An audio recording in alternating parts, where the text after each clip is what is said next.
Channel back again. Sir आज की इस वीडियो में और एक एलडीवी सीसी का जनरल सॉल्यूशन कैसे फाइंड आउट करते हैं उसके ऊपर एक एग्जांपल करने वाले हैं। इसके पहले भी मैंने 2-3 वीडियो में रूल पीआई का जो रूल 1 है उसका हेल्प लेके हम लोगों ने एलडीवी सीसी का जनरल सॉल्यूशन का सॉल्यूशन निकाला है। तो अभी से इस वीडियो के बाद हम लोग रूल 2 के ऊपर मूव करने वाले हैं। रूल 1 के लिए जो भी सारी चीजें थी वो मैं 3-4 वीडियो में कवर करके रखी है। अगर आपको वो वीडियो एक्सेस करनी है तो उसके जो लिंक्स है वो डिस्क्रिप्शन बॉक्स में मैंने दे के रखा है, या फिर आई बटन में क्लिक करो तो मिल जाएगी। Same case with the playlist में आपको सारा चीज देगा, मतलब top to start to end जो भी है इस कोर्स में एलडीवी सीसी का वो सारी चीजें आपको अवेलेबल हो जाएगी। उसके भी लिंक डिस्क्रिप्शन बॉक्स में देके रहेगा, फिर आई बटन पे क्लिक करो तो मिल जाएगी। पर फिलहाल के लिए इस वीडियो का हम शुरू करते हैं। आज जो हमें जो इक्वेशन दिया गया है वो इस तरह से है, D3 + d² + d+1y = sin² x। तो इस तरह से हमें इक्वेशन दिया गया है। तो हमें पता है कि एलडीवी सीसी का अगर हमें जनरल सॉल्यूशन निकाला तो मैंने जनरल स्टेप्स लिख के दिए थे, तो वही हमें फॉलो करना है इस वीडियो में। तो हमें क्या करना है, फर्स्ट देखना है कि पहले तो हमें जो ये इक्वेशन दिया गया है क्या ये डिफरेंशियल ऑर्डर फॉर्म में है कि नहीं, कैपिटल डी फॉर्म में है कि नहीं। हाँ तो है, तो हमारा फर्स्ट स्टेप हो गया। सेकंड स्टेप में हम कहते हैं कि हमें इस इक्वेशन को, ये जो हमें ऑक्सिलरी इक्वेशन फाइंड आउट करना है एंड देन हमें इसको इक्वेट टू 0 करना है और इसका सीएफ के रूट्स निकालने के हैं। तो हम वही अभी हम करने वाले हैं। सो मैं यहाँ पे आपको लिख देता हूँ, लेट जो भी हम लोग कंडीशन जो स्टेटमेंट लिखते हैं वो हम कंप्लीट करेंगे। So therefore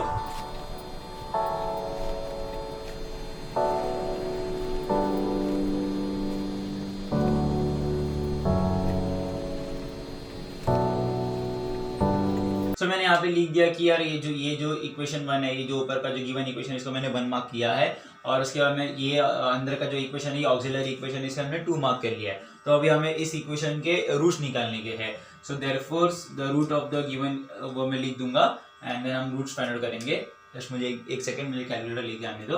1 minute later. सो हमें पता है कि हमारा जो इक्वेशन क्या है डी3 + d² + d+1 है। तो अभी हमें क्या करना है, पहले तो हमें मोड में जाना है, उसके बाद में 5 इक्वेशन, अभी मेरा क्यूबिक है तो मेरे यहाँ पे फोर्थ ऑप्शन, तो मैं फोर्थ ऑप्शन क्लिक करूंगा। उसके में ए की वैल्यू क्या है, यहाँ पे 1 है, बी की वैल्यू भी 1 है, सी की वैल्यू भी 1 है एंड डी की वैल्यू भी 1 है। तो हमारे जो रूट्स आते हैं, तो हमारा पहला रूट आता है -1 एंड उसके बाद में जो सेकेंड रूट आता है i और थर्ड रूट आता है -i। सो इस तरह से हमें रूट्स मिल जाते हैं कि हमारे जो ए के रूट्स इस तरह से हैं -1 i -i। तो अगर हम देखेंगे तो हम CF कैसे लिखेंगे अभी इस इक्वेशन के लिए, इस ऑक्सिलरी इक्वेशन CF कैसे लिखेंगे। तो हमें पता है कि ये जो रूट है -1 ये क्या है, रियल है और डिस्टिंक्ट है। यहाँ पे क्या है, ये कॉम्प्लेक्स रूट्स है, ये कॉम्प्लेक्स रूट्स है बट ये भी कॉम्प्लेक्स रूट्स है और ये डिस्टिंक्ट है।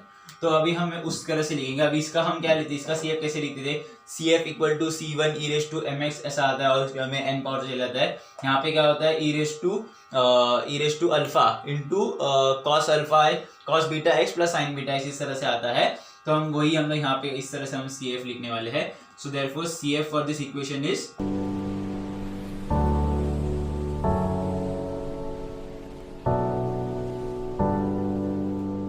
तो इस तरह से हमें इक्वेशन आ जाता है। क्या होता है कि यहाँ पे अगर मैं यहाँ ये तो समझ में आई, तो इजी है। यहाँ पे मैंने इसको कैसे लिखा, C2x + C3 sin x। तो हमें पता है कि हम CF कैसे लिखते हैं अगर कॉम्प्लेक्स रूट्स और डिस्टिंक्ट हो। तो हम लिखते हैं कि e⁻x, फॉर्मूला क्या है, e⁻x C1 cos βx + sin βx इस तरह से आता है फॉर्मूला। तो हमें पता है कि हमारी बीटा की वैल्यू, मतलब जो i के साथ कोई कांस्टेंट है, तो i के साथ कोई कांस्टेंट नहीं है, 1 है, तो यहाँ पे 1 आ जाता है। अल्फा की वैल्यू 0 है, मतलब क्योंकि यहाँ पे कोई रियल टर्म नहीं है तो अल्फा की वैल्यू 0 तो e⁻0 1 आ जाता है। तो इस तरह से जो हमारा आंसर आता है वो C2 cos x + sin 3x इस तरह से आ जाता है। तो हमने अभी CF तो फाइंड आउट कर लिया है। तो मैं इसको अभी इक्वेशन 1 2 हो गया ना, तो मैं इसे इक्वेशन 3 मान लेता हूँ। तो अभी हमें क्या करना है, CF मिल गया, अभी हमें PI ढूंढना है। तो हम PI के लिए क्या स्टैंडर्ड लिखते हैं, तो PI कैसे लिखते हैं, 1/FD × x। सो अभी हमें FD तो हमारा पता है, हमारा FD क्या है, ये जो टर्म है यहाँ पे मैंने रेड में मार्क किया है, ये हमारा FD है। और हमारा x क्या है, ये है sin² x, हमारा x है। तो हम इसको अभी हम आगे सॉल्व करेंगे, मैं ये लिख देता हूँ।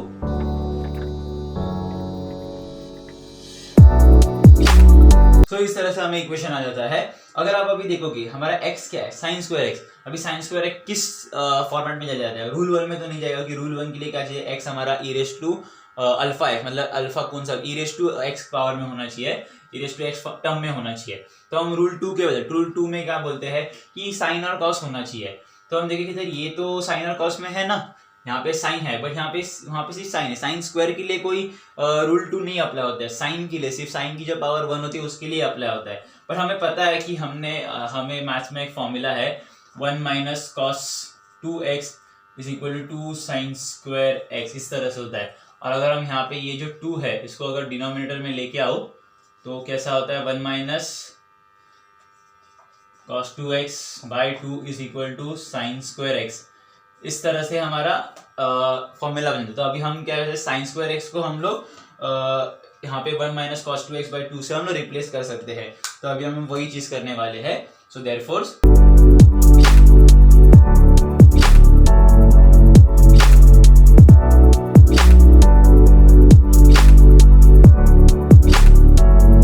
इस तरह से हमें जो भी टर्म आता है वो इस तरह से आ जाता है। अभी अगर आप देखोगे तो यहाँ पे मैं पहले हाफ को तो बाहर निकाल दूंगा जिससे कि मतलब हमारा जो प्रॉब्लम जो सम है वो हमारा सिंप्लीफाई हो जाए।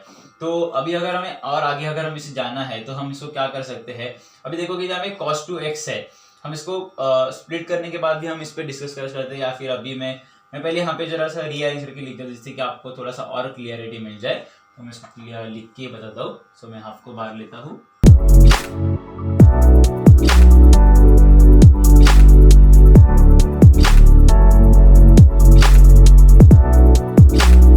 जब हम हाफ को बाहर निकालते तो इस तरह से हमें इक्वेशन आ जाता है। सो अगर आप इस टर्म को अगर आप देखोगे ध्यान से, मतलब इस पार्ट ऑफ इक्वेशन को देखोगे तो यहाँ पे देखोगे यहाँ पे तो कोई x का टर्म आ नहीं रहा है। मतलब यहाँ पे x क्या है, यहाँ पे x है e⁻0x, जिसे हमें रूल में पढ़ा था कि अगर कोई टर्म नहीं है यहाँ पे तो e⁻0x हमें पता है कि क्या होता है 1 होता है। तो इसलिए ये जो टर्म है इसके ऊपर रूल 1 लागू करेगा। हमें रूल 1 में क्या देते हैं कि यार यहाँ जो भी a की वैल्यू है मतलब यहाँ पे 0 है वो हम इस d में सब्स्टिट्यूट कर देंगे। मतलब यहाँ पे जितने भी d है उसमें यहाँ पे 0³ प्लस 0² प्लस 0 प्लस 1, मतलब 1 के यहाँ पे कुछ सब्स्टिट्यूट नहीं कर सकते, 1 कांस्टेंट है। तो हम लोग यहाँ पे सिर्फ d के बदले 0 सब्स्टिट्यूट करने वाले हैं, तो इसका हमें आंसर 1 आ जाता है। अभी इंटरेस्टिंग यहाँ पे है, यहाँ पे अगर देखो कि यहाँ पे कौन सा, यहाँ पे cos 2x है, यहाँ पे जो हमारा x टर्म आ रहा है यहाँ पे cos 2x आ रहा है। तो cos 2x मतलब क्या आता है, ये रूल 2 में आता है। रूल 2 में कैसे आता है, हमें पता है कि रूल 1 में तो हमें e⁻0x e⁻ax इस पावर मतलब इस फॉर्मेट में होना चाहिए रूल 1 में जाने के लिए।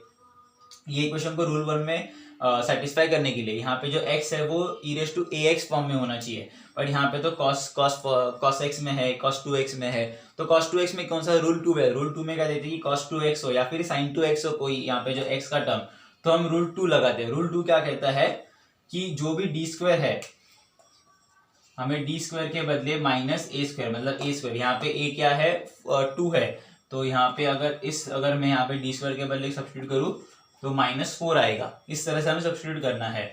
बट यहाँ पे अगर आप देखोगे यहाँ पे एक कैच है, यहाँ पे कोई डायरेक्टली d² के टर्म नहीं है। यहाँ पे देखो यहाँ पे d³ है, d² है प्लस d है प्लस 1 है। अगर आप बोलोगे यार हम यहाँ पे ग्रुप कर लेते हैं d² प्लस 1 को ग्रुप कर लेंगे एंड d³ प्लस d को हम ग्रुप कर लेंगे, तो ऐसा नहीं होगा। हमें यहाँ पे ना फॉर्मूला लगाना पड़ेगा जो हमने पढ़ा था, मतलब d² plus 1 into d plus 1, तो वो हम यहाँ पे फॉर्मूला लगाएंगे। मतलब d यहाँ इस इक्वेशन को हम लोग मल्टीप्लिकेशन फॉर्म में ग्रुप करेंगे। तो मैं आपको बताऊंगा जैसे हम लिखेंगे ना तो आपको समझ में आ जाएगा मैं किस फॉर्मूला की बात कर रहा हूँ। तो हम लोग अभी वो प्रोसीड करेंगे।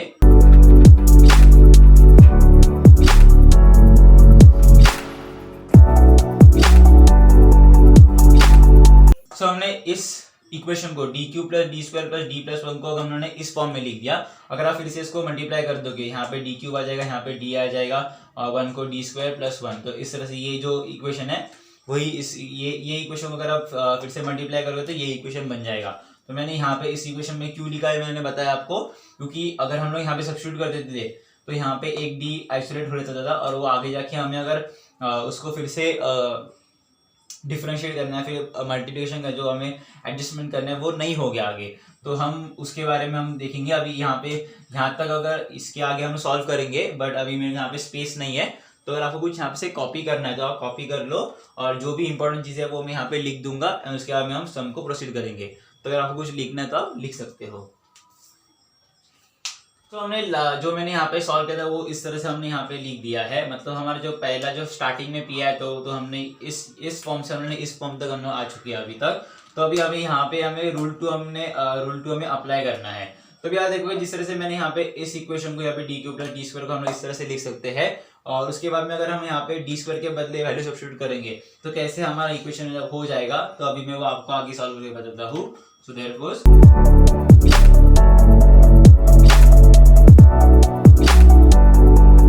इस तरह से हमें इक्वेशन आ जाता है जब हमने डी स्क्वायर के बदले माइनस ए स्क्वायर, मतलब यहाँ पे ए की वैल्यू क्या थी 2 थी, तो माइनस ए स्क्वायर क्या होता है, अगर यहाँ पे शॉर्ट में लिखेंगे तो अगर ए की वैल्यू 2 है तो माइनस ए स्क्वायर क्या है -4 आ जाता है, क्योंकि 2 स्क्वायर इज 4।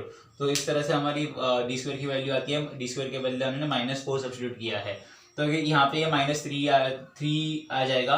प्रॉब्लम इसके साथ है, d+1 के साथ है, ये जो टर्म है इसके साथ है। अब यह देखोगे तो यहाँ पे आप लोग यहाँ पे d तो अकेला रह जाता है, जिस तरह से मैंने यहाँ पे एक्सप्लेन किया था कि d अकेला रह जाता है। But most of the students को कंफ्यूजन क्या होता है कि यार हम इस सम तक आए कैसे, मतलब हमें कैसे क्लिक हो जाए। अभी देखो, अभी मैंने मुझे पता चल गया था कि यहाँ पे प्रॉब्लम हो जाएगा, इसलिए मैंने इस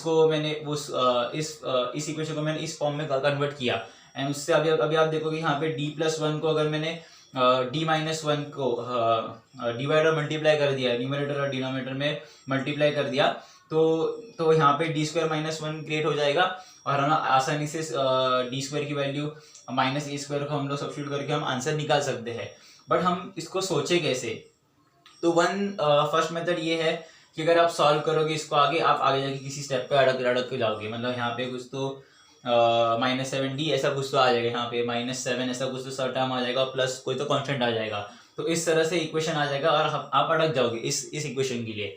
सेकेंड इक्वेशन क्या है कि अगर आपको पता है कि मतलब अगर ऐसा टर्म आता है यहाँ पे, मतलब इस तरह से हमें इक्वेशन है, तो इस तरह से अगर हम इस इक्वेशन में फॉर्म कर लेंगे तो हम इसको अवॉइड कर सकते हैं, जो सिचुएशंस है वो अवॉइड कर सकते हैं। मतलब हमें पता है कि हम इस इक्वेशन को देख सकते हैं कि डायरेक्टली डी स्क्वायर के यहाँ पे सब्स्टिट्यूट करोगे तो हमारा एक जो डी है वो आइसोलेटेड रहेगा ही रहेगा। तो हमें उस डी के लिए डी को हमें डी स्क्वायर में कन्वर्ट करना है। तो बेस्ट थिंग इज लाइक कि हमें उसको मल्टीप्लाई करना पड़ेगा।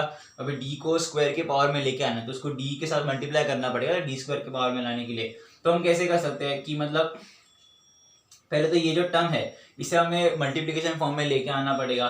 तो वही है कि मल्टीप्लिकेशन फॉर्म में लेके आने के बाद आप तो हमें सिंपल हो जाएगा, मल्टीप्लिकेशन फॉर्म में डी स्क्वायर के बदले आप सब्स्टिट्यूट करते हो।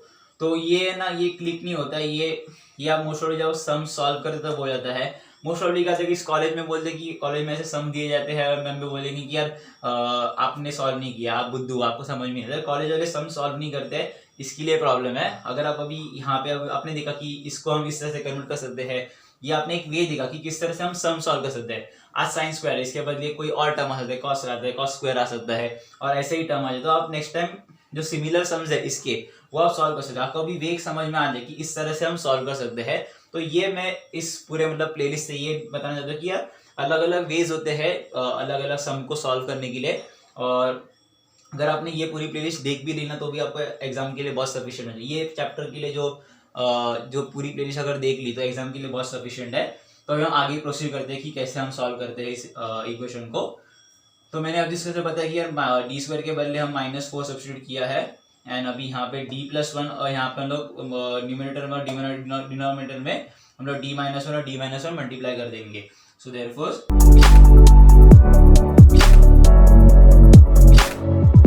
तो यहाँ पे मैंने d-1 और d-1 यहाँ पे न्यूमरेटर और डिनोमिनेटर में मैंने मल्टीप्लाई कर दिया। अगर आप दोनों कैंसिल कर दो तो ये 1 आ जाता है, तो ये एडजस्टमेंट होता है। तो अगर हम इस दोनों को मल्टीप्लाई कर देंगे, यहाँ पे इस और इसको हम लोग मल्टीप्लाई कर देंगे तो हमें इक्वेशन इस तरह से आ जाता है।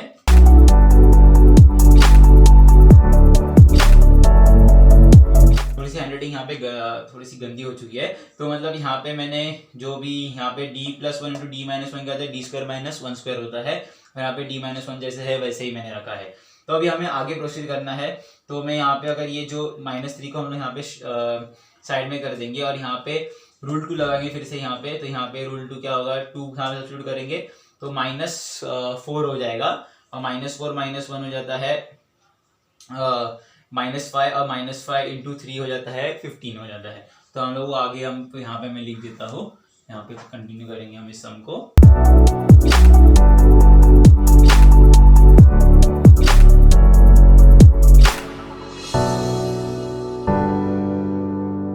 अभी आप देखोगे तो इस तरह से इक्वेशन आ जाता है। तो यहाँ पे -3 माइनस क्या हो जाता है 15 हो जाता है, तो 15 को मैं बाहर ले लूंगा एंड देन यहाँ पे cos 2x को मल्टीप्लाई करूंगा। अभी cos 2x को जब हम मल्टीप्लाई करेंगे तो कैसे होगा पता है, ये हमें पता है कि ये जो कैपिटल डी है, कैपिटल डी क्या है हमारा d/dx, मतलब क्या है, ये डेरिवेटिव फंक्शन है, डिफरेंशियल फंक्शन है। तो अगर हम यहाँ पे इसको जब हम मल्टीप्लाई करेंगे तो ये डिफरेंशिएट हो जाएगा, ये cos 2x differentiate, cos 2x का डिफरेंशिएशन क्या आता है sin 2x into 2 sin 2x आ जाता है। तो इस तरह से होगा। सो अभी हम वही आगे प्रोसीड करेंगे। सो देयरफॉर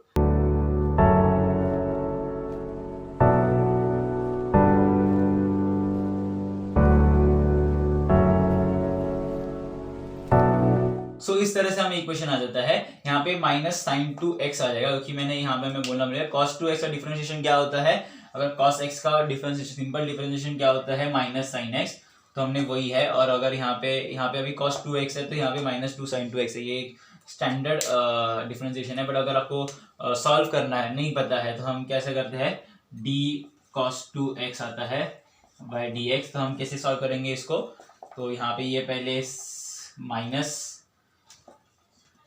sin 2x आएगा, उसे हमें चेन रूल के हिसाब से यहाँ पे जो अंदर का जो dx है उसको हम ऐसे करेंगे d2x, तो ये अंदर का डिफरेंशिएशन हो जाएगा। इसमें क्या होने वाला है, ये 2 बाहर आ जाएगा और dx/dx 1 होता है। तो हमें जो आंसर मिलता है वो है 2 इंटू -2 sin 2x। इस तरह से हमें आंसर मिल जाता है। तो मैं यहाँ पे अभी ये रफ कर देता हूँ, ये मैंने आपको एक्सप्लेनेशन करने के लिए बताया कि ये कैसे आया -2 sin 2x। वैसे तो एक स्टैंडर्ड है, बट स्टैंडर्ड मतलब फॉर्मूला याद रहना चाहिए। बट ठीक है, अगर आपको नहीं याद रहता, अगर भूल गए, तो आप ऐसे भी सॉल्व करके दिखा सकते हो। It's your wish. मैं टाइम बचाने के लिए मैंने यहाँ पे -2 sin 2x डायरेक्ट लिख दिया। तो अभी अगर हम इसको आगे प्रोसीड करें तो हम आगे कैसे प्रोसीड करेंगे, फिर हमें बताइए ये हाफ तो बाहर है एंड ये 1/50 मैंने पहले से ही बाहर रख के रखा था। तो अभी हमें से यहाँ पे इसको हाफ को हमें अंदर मल्टीप्लाई करना है। तो देयरफॉर हमारा फाइनल पी इस तरह से आएगा। सो इस तरह से हमें हमारा जो पी है वो इस तरह से आ जाता है। सो हमारा जनरल सॉल्यूशन क्या है for this given equation. So therefore हमें जनरल सॉल्यूशन पता है कि y is equal to CF plus P I. तो देयरफॉर सो हमारा CF क्या आता है, यहाँ पे हमारा CF है, इक्वेशन 3 हमारा CF है। सो इस तरह से हमारा जो जनरल सॉल्यूशन है वो हमारा इस तरह से आ जाता है फॉर दिस गिवन LDE। सो यहाँ पे क्या हमने CF प्लस पी आई ली थी, तो यहाँ पे ये जो हमारा टर्म है, ये हमारा CF है और यहाँ पे हमने CF निकाल दिया। सो यहाँ पे CF का वैल्यू 3 था, तो 4 लिखते थे इस इक्वेशन को 4। सो देयरफॉर फ्रॉम 3 and 4 हमें इक्वेशन इस तरह से मिल जाता है। ये है final general solution for this given LDE। अगर आपको कुछ लिखना है तो आप लिख सकते हो। तो इस क्वेश्चन में यूनिक ये था कि यहाँ पे मैंने इस टर्म से इस टर्म में लाया ना, इसके वजह से ये पूरा इक्वेशन सॉल्व हो पाया है। तो ये ध्यान रखना, ये एक वे है टू सॉल्व, मतलब अगर ऐसा कुछ अगर आपको सिमिलर सा कोई सम आ जाए तो आप सॉल्व कर सकते हैं इस वे से। तो इस वे को ध्यान में रखो। तो फिलहाल इस वीडियो बस इतना ही है। होप मैंने आपको जो पढ़ाया वो समझा होगा और आपको वीडियो इन्फॉर्मेटिव लगे तो प्लीज इस वीडियो को लाइक कर देना, चैनल को भी सब्सक्राइब कर देना, बेल आइकन को भी क्लिक कर देना, जिससे कि आपको नई नई वीडियोस की नोटिफिकेशन मिल जाए। तब तक के लिए see ya have a good day, stay healthy, bye.